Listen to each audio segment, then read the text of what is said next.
Good evening. এলাম একটু evening walk করতে।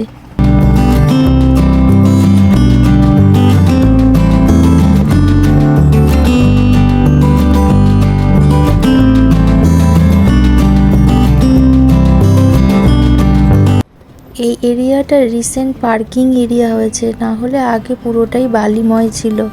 বাচ্চারা চালাচ্ছে সাইকেল আর আমরা করছি একটু হাঁটাহাঁটি।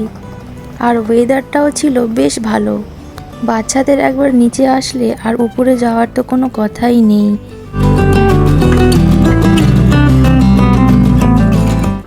আর এই যে এইটা আমাদের বিল্ডিং।